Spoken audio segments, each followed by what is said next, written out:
Welcome to entity day 66। आज हम नया पेज नया चैप्टर कह सकते हैं स्टार्ट कर रहे हैं। ये है स्पेशल मेथड ऑफ टीचिंग, ठीक है, जो कि पेज नंबर 404 से स्टार्ट हो रहा है।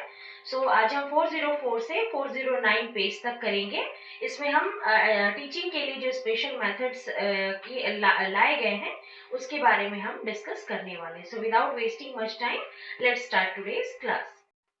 जो इसकी आज की पहली जो क्लास है, इसका जो फर्स्ट टॉपिक है या क्वेश्चन कह सकते हैं, that is kindergarten method. Okay, आप इसको किंडरगार्टन नहीं बोलेंगे। That is explain the details of kindergarten method. आपने बालवाड़ी या शिशुवाड़ी या उसी से आंगनवाड़ी वर्ड लिया गया है, ये इसके बारे में सुना होगा, किंडरगार्टन। तो इसके बारे में हम डिस्कस करेंगे, इसका मतलब विस्तार से वर्णन करेंगे, ठीक है।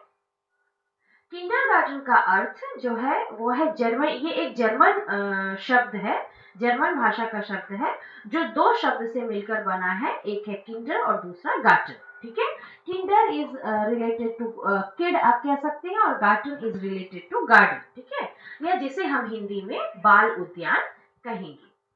जो फ्रोबेल का नाम आपने सुना होगा, जो किंडरगार्टन के बारे में जानते हैं उन्होंने फ्रेडरिक फ्रोबेल का नाम भी सुना होगा। तो ये जो फ्रोबेल है, इनको ही इसका जनक कहा जाता है। माना जाता है कि इन्होंने ही किंडरगार्टन पद्धति को बहुत आगे बढ़ाया। तो फ्रोबेल ने बच्चों की तुलना जो है वो पौधों से की है, ठीक है। यानी बच्चे गार्डन के छोटे छोटे पौधे होते हैं, नाजुक पौधे होते हैं, और शिक्षक जो होता है वो इसका माली है, इसका गार्डनर है। यानी बच्चे रूपी पौधों की देखभाल करने का काम होता है शिक्षक रूपी माली का, ठीक है। जिस प्रकार माली उद्यान के पौधों की देखभाल करता है अपनी बुद्धि के आधार पर, क्योंकि उसको मालूम होता है किसको कब पानी चाहिए, खाद चाहिए, कितना धूप चाहिए, नहीं चाहिए, उसको सब कुछ पता होता है।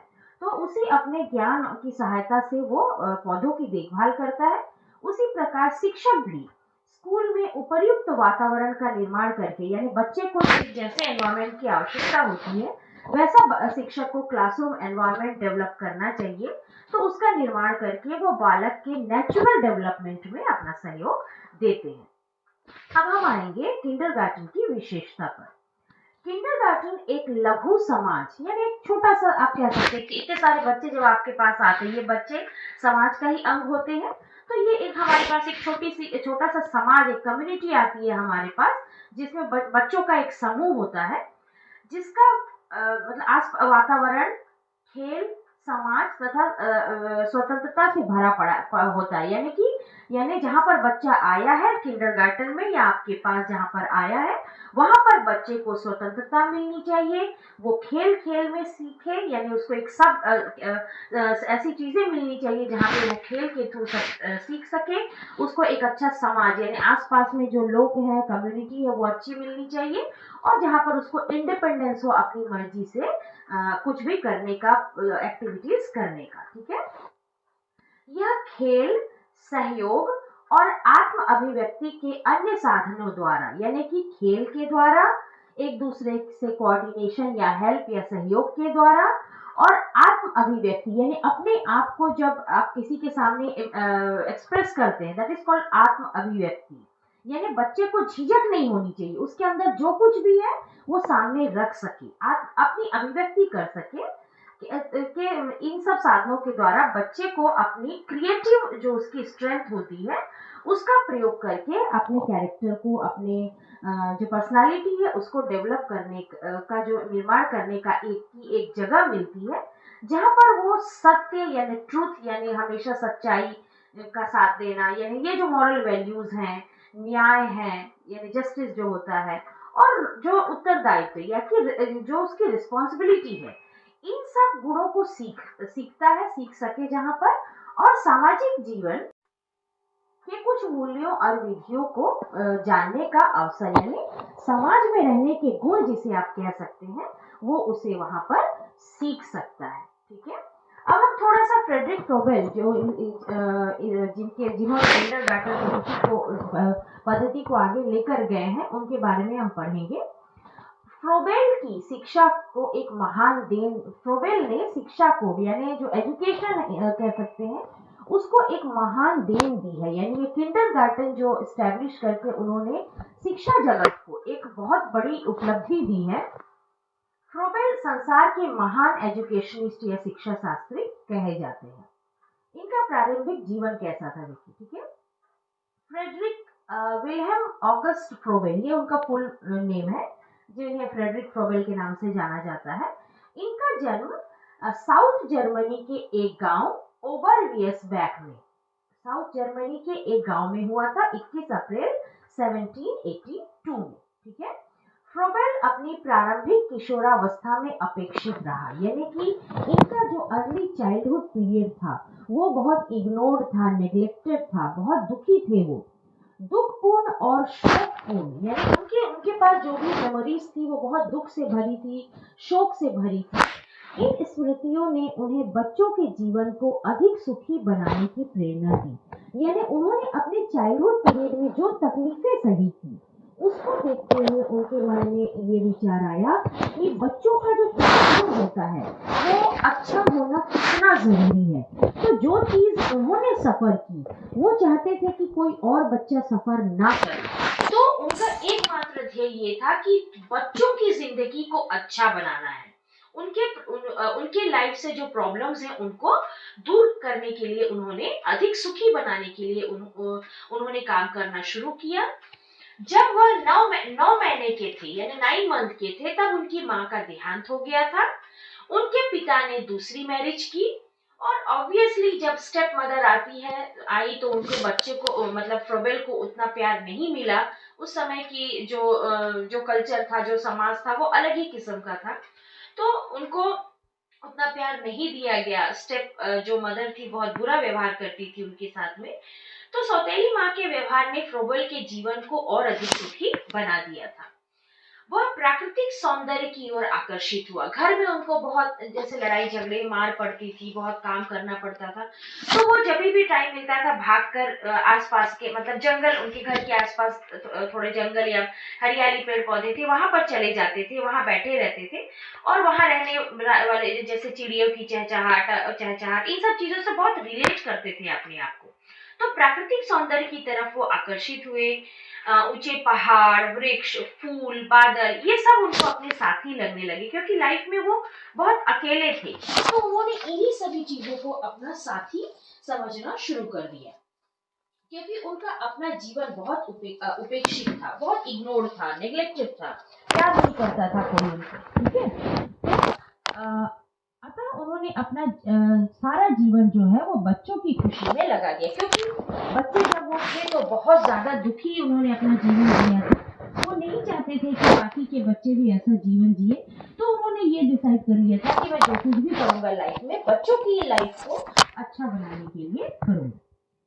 फ्रोबेल 1836 में जर्मनी लौटे, में भी वो इस बीच में कहीं बाहर चले गए हों, वहां से वो जर्मनी लौटे और ब्लैकेनबर्ग गांव में अपना पहला शिशु विहार केंद्र या आंगनबाड़ी कह ले, बालवाड़ी कह ले या किंडरगार्टन कह ले, जो भी कह ले, ठीक है, 1839 में सबसे पहले उन्होंने उस गांव में खोला और अपना समस्त जीवन शिक्षण के प्रशिक्षण और शिशु विहार संबंधी उपकरणों को निश्चित करने में लगा दिया।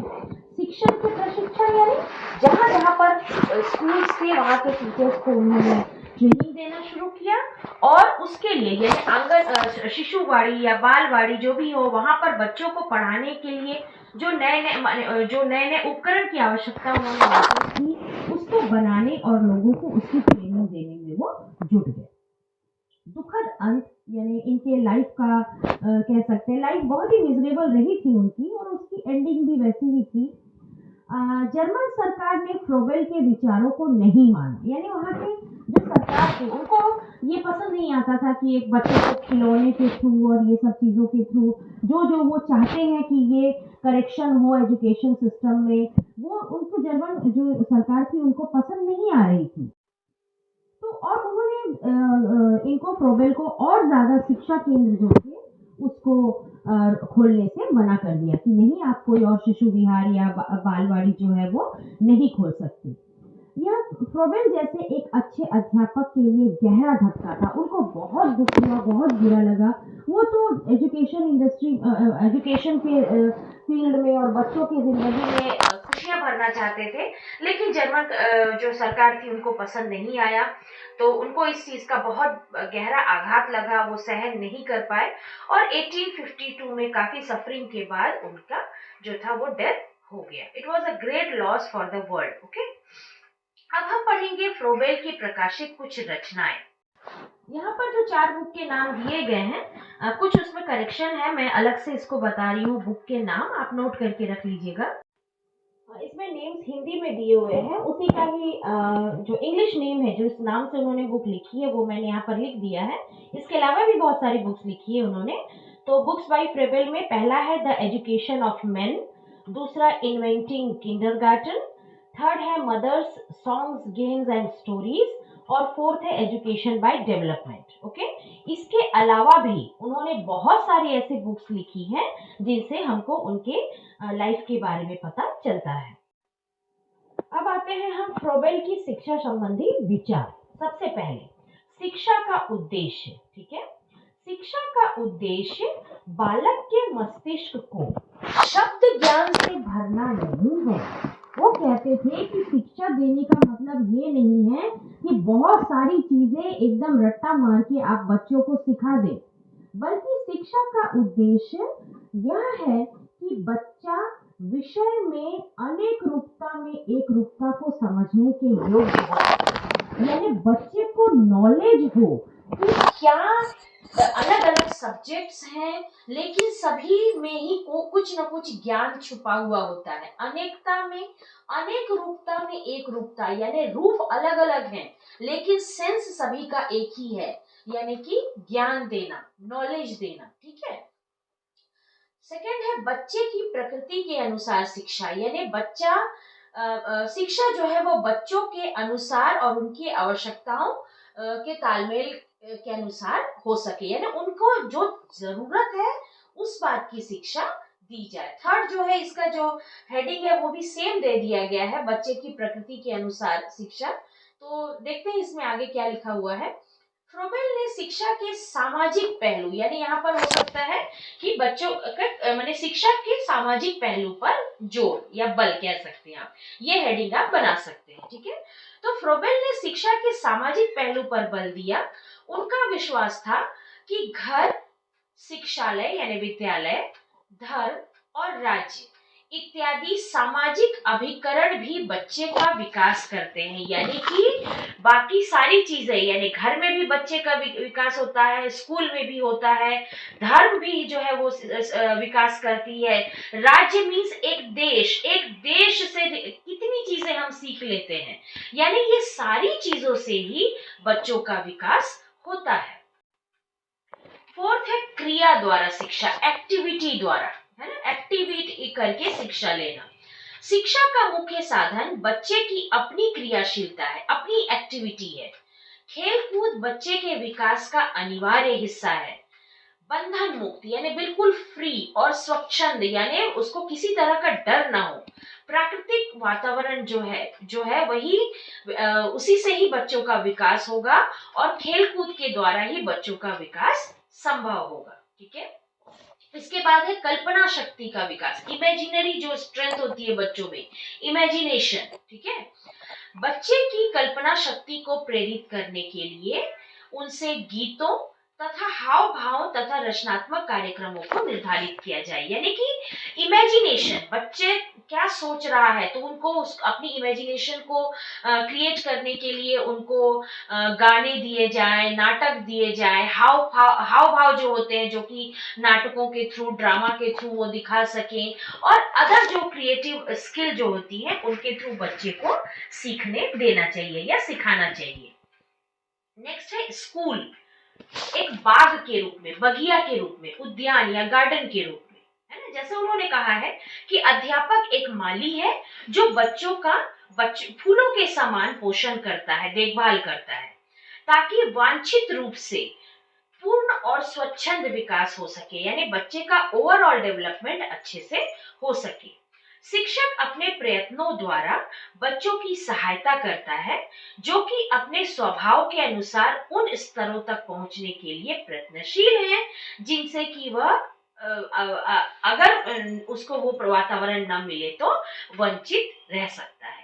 यानी शिक्षक अपने प्रयास से, शिक्षक के पास जो भी ज्ञान है, जो भी टेक्निक है, उस प्रयास से बच्चों की सहायता करते हैं ताकि बच्चों के अंदर जो भी चीजें हैं, जो भी उसके अंदर गुण हैं या जो भी अच्छी स्किल है उसको उभारने में, ताकि शिक्षक ही समझा पाता है बच्चे को कि क्या कैपेबिलिटी है उसके अंदर।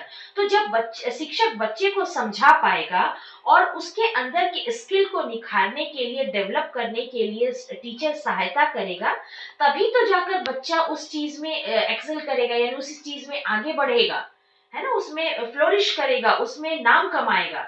अदरवाइज इन सब चीजों से तो बच्चा वंचित रह जाएगा, उसको समझ ही नहीं आएगा कि उसके अंदर कैपेबिलिटी क्या है। कई बार बच्चे अपने से नहीं समझ पाते और समझते भी है तो कई बार उनकी भावनाओं को, इच्छाओं को दबा दिया जाता है। लेकिन अगर उनको प्रॉपर सहयोग मिले तो बच्चा उसी लाइन में, उसी सब्जेक्ट में या किसी भी उसमें कह लीजिए बहुत उसमें नाम कमा सकता है, आगे जा सकता है। अब आते हैं किंडरगार्टन के मुख्य तत्व क्या क्या है, इसमें क्या क्या सम्मिलित है। ठीक है, सबसे पहला है शिशु व्यवहार। फ्रोबेल ने बचपन के महत्व को महसूस किया था और 1837 में लैगब्रन नामक स्थान पर उन्होंने 4 से 6 वर्ष तक के बच्चों के लिए सबसे पहला शिशु व्यवहार शिक्षा केंद्र खोला। 1837 में ब्लैकबर्न जो नाम का जो जगह था, उन्होंने 4 से 6 वर्ष तक के यानी अर्ली चाइल्डहुड पीरियड के बच्चों के लिए शिशु व्यवहार शिक्षा केंद्र या फिर बालवाड़ी आप कह सकते हैं, खोला। जर्मन में इसका नाम किंडरगार्टन है, जिसका अर्थ है शिशुओं का बाग, है ना, बच्चे फूलों के समान है। ठीक है, तो उसने स्कूल को बाग माना, यानी बगिया माना। एक पूरा स्कूल जो होता है, जैसे बच्चे पौधे हैं, स्कूल एक बगिया है और अध्यापक उसका माली है, ये संज्ञा उन्होंने दी। एक माली की तरह अध्यापक का कार्य है नन्हे पौधे की देखभाल करना और उन्हें सुंदर और पूर्ण बनाने के लिए जल और जो भी चीजें जरूरी है उससे सींचना। जिस प्रकार पौधे का विकास उसके भीतर के बीज के अनुसार होता है, उसी प्रकार बच्चे का विकास भी अंदर से होता है, यानी मिट्टी के अंदर जो बीज होती है उसी से ही पौधे बनते हैं। वैसे ही बच्चों का विकास भी, बच्चे का भी संपूर्ण विकास जो है वो अंदर से होता है। बच्चा तभी डेवलप आपको दिखाई देगा या बिहेव करेगा जब अंदर से उसकी ग्रूमिंग अच्छे से हुई हो। ठीक है, अब हम आते हैं शिशु विहार या बालवाड़ी या किंडरगार्टन की विशेषताएं। पहला है आत्म क्रियाशीलता, यानी सेल्फ जो एक्टिविटी जो होती है, क्रियाशील होना, बच्चों को अपने आप एक्टिव होना। फ्रोबेल का विश्वास था कि बच्चे को ऐसी किसी भी क्रिया में नहीं रखना चाहिए जो कि अध्यापक और माता पिता ने उस पर जबरदस्ती थोपी हो। कोई भी ऐसा काम बच्चों से नहीं कराना चाहिए जिसको उससे जबरदस्ती करवाने के लिए एक्सपेक्ट किया जा रहा हो। उन्होंने इस बात पर बल दिया कि बच्चे को पूर्ण स्वतंत्रता हो, टोटली इंडिपेंडेंट हो बच्चा हर काम को करने के लिए और अपनी भावनाओं और निर्णयों को क्रियान्वित कर सके। जो सोच रहा है, जो उसके इमोशन है, उसको वो धरातल पर ला सके, काम कर सके, इसके लिए वो फ्री हो। बच्चों का विकास उनकी आंतरिक शक्ति द्वारा होता है। एक बच्चा तभी डेवलप करेगा जब उसके मन की शक्ति अच्छी होगी, मन से वो चाहेगा, वो सीखेगा। फ्रोबेल के शिशु व्यवहार के गुण। ठीक है, सबसे पहला फ्रोबेल ने शिशु शिक्षा पर बल दिया, यानी अर्ली चाइल्डहुड में बच्चों को चीजें सिखानी चाहिए। दूसरा, फ्रोबेल ने प्रारंभिक शिक्षा में खेल पर बहुत ज्यादा बल दिया। इनका कहना था कि सिर्फ खेल खेल में सिखाइए बच्चों को, खूब सारा बुक कॉपी ये सब लाद देना बच्चों के लिए और रट्टा मार के याद करवाना ये बच्चों के लिए अच्छा नहीं होता। उन्होंने बच्चों के स्वभाव, भावनाओं और मूल प्रवृत्तियों यानी बेसिक नेचर के अध्ययन पर बल दिया, यानी बच्चों की जो बेसिक नेचर होता है उन चीजों को हमको सीखना समझना होगा और उसके हिसाब से बच्चों की भावनाओं को समझकर उनको आगे डेवलपमेंट करने में सहयोग देना होगा। विभिन्न उपहारों से ज्ञानेंद्रियों का प्रशिक्षण होता है, यानी बच्चों को छोटी छोटी चीजें देकर, ज्ञानेंद्रिय मतलब सेंसेस, टच करना, देखना, सूंघना, बोल पाना, टेस्ट करना, है ना, सुनना, इन सब चीजों का अलग अलग छोटी छोटी चीजें बच्चों को देकर और उनके इमोशन, जैसे आप कुछ दोगे तो बच्चा खुश होगा, तो वो उससे एक खुश होने की प्रवृत्ति सीखेगा। इस तरह से उनको अलग अलग छोटी छोटी चीजें देकर उनको सिखाना चाहिए। अब हम पढ़ेंगे कि लिमिटेशन क्या है फ्रोबेल की बताई हुई पद्धति की, है ना। उन्होंने बोला तो है सब कुछ, ये सब चीजें ऐसी होनी चाहिए, वैसी होनी चाहिए, बट कुछ सीमाएं हैं, कुछ लिमिटेशन है। सबसे पहला, शिशु विहार में बच्चों के आंतरिक विकास पर बहुत कम ध्यान दिया जाता है। इंटरनल जो डेवलपमेंट है बच्चों में, है ना, अगर बच्चा क्लास में स्कूल में आकर उसको छोड़ दिया जाए कि तुम्हारी जो मर्जी आ रही है करो, खेल खेल में सीखो, तो उसका इंटरनल डेवलपमेंट किस तरह से होगा? अंदरूनी शक्ति, अंदर से स्ट्रांग होना, कैसा बिहेव करना है, किस तरह से सोचना है। हमेशा तो आप बच्चों को एक खिलौना देकर छोड़कर नहीं कह सकते कि इससे सीखो। क्या ही सीखेगा बच्चा? हो सकता है तोड़कर उसको फिर से बनाना सीख ले, कलर सीख ले, शेप सीख ले, लेकिन ये चीजें ही तो जिंदगी में काफी नहीं होती। इंटरनल यानी अंदर से कुछ चीजें भी हमको आनी चाहिए। बच्चे के वातावरण के महत्व पर बहुत कम ध्यान दिया जाता है। जैसे स्कूल में बच्चा आता है, चेयर टेबल पर बैठता है, एक डिसिप्लिन्ड वे में बैठता है, टीचर आती है, गुड मॉर्निंग बोलना, गुड बाय बोलना, बस में आना, लंच टाइम में खाना, एक परफेक्ट टाइम पे शेड्यूल के अनुसार सब कुछ करता है। वैसा किंडरगार्टन में तो होता नहीं है। ठीक है, तो इससे क्या होता है, एक जो एनवायरमेंट हमारे आसपास में हमको टाइम टू टाइम जो काम करना है वो बच्चा वहां पर अच्छे से सीख नहीं पाता। ठीक है, इसके बाद उसके फोर्थ है, उसके द्वारा रचित गीत असामयिक हैं, प्रत्येक स्कूल में इनका प्रयोग नहीं हो सकता। यानी फ्रोबेल के द्वारा बताया गया है। फ्रोबेल ने जो सॉन्ग्स और जो ये जो मदर सॉन्ग एक बुक आपने के बारे में पढ़ा ना, पोएम्स, बुक्स और गेम्स जो भी हैं, उन्होंने जो ये सब रचनाएं की हैं वो हर स्कूल में लागू नहीं होता। हर स्कूल का अपना रिक्वायरमेंट होता है, हर स्कूल में के बच्चे अलग होते हैं। कोई एक स्कूल सिटी के अंदर होता है जहाँ पर बहुत अच्छे वेल नोन परिवार के बच्चे पढ़ते हैं, एक स्कूल ऐसा होता है जहाँ पर गरीब परिवार के बच्चे पढ़ते हैं। तो क्या सभी के लिए सेम सिलेबस, सेम गाने, सेम पोयम, सेम गेम्स लागू हो सकता है क्या? नहीं हो सकता। यानी यहाँ पर इसका बहुत ज्यादा लिमिटेशन है। अब हम आएंगे कि फ्रोबेल का जो है वो आधुनिक शिक्षा पर क्या इम्पैक्ट या प्रभाव है। फ्रोबेल ने बच्चों से प्यार करने और उनके जीवित रहने का संदेश दिया। यानी बच्चे को प्यार कर दीजिए, बहुत ज्यादा प्यार दीजिए, और माँ बाप, समाज, परिवार की कोशिश होनी चाहिए कि बच्चा जीवित रहना मीन्स स्वस्थ रहे, सुरक्षित रहे, उसका ओवरऑल डेवलपमेंट हो। ये परिवार, समाज और माँ बाप की जिम्मेदारी है।